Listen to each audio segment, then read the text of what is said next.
Hello everyone. Today we will discuss B.Ed first year examination, that is 2018 examination. So the first question paper is regarding childhood and growing up.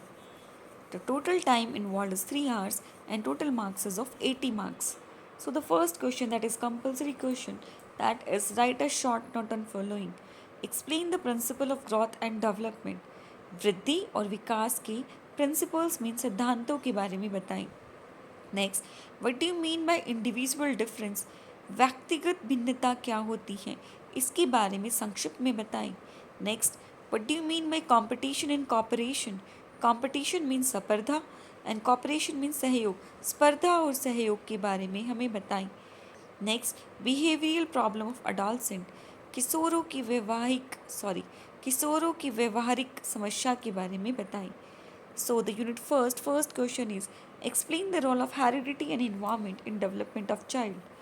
बालक के विकास में heredity मतलब कि जन्मजात वंशानुक्रम और पर्यावरण का क्या भूमिका होती है, उसको वर्णन करें.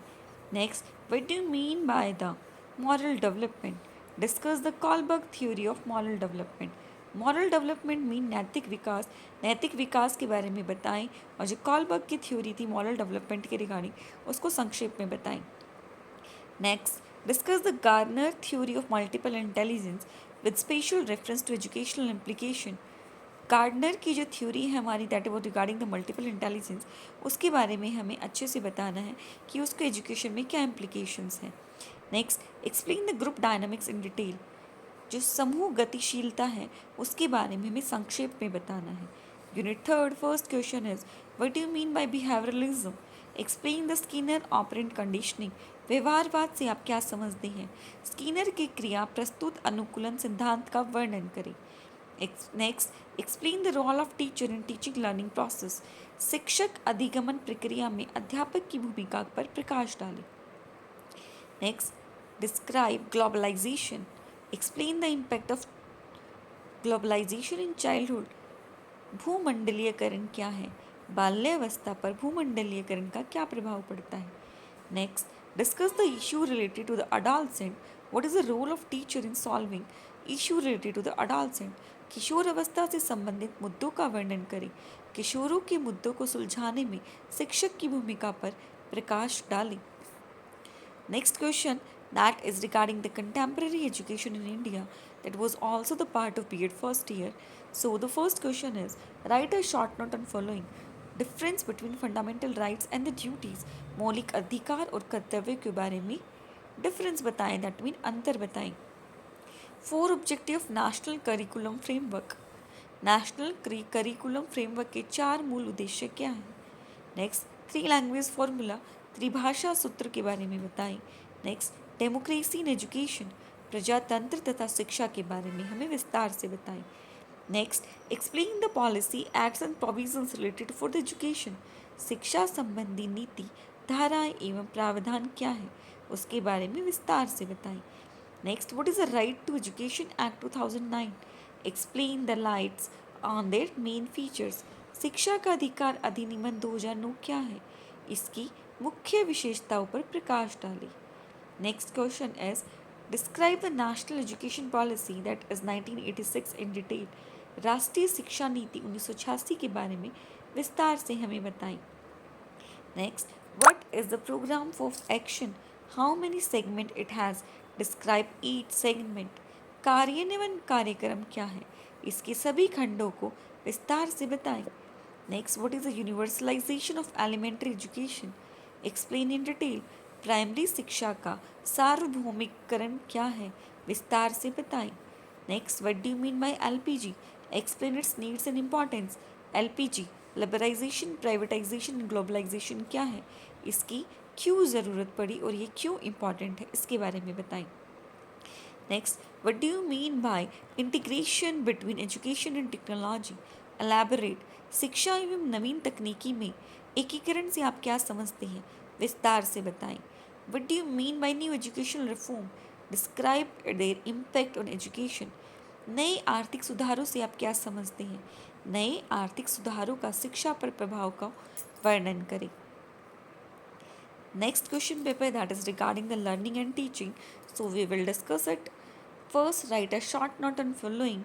First, reflective level of teaching.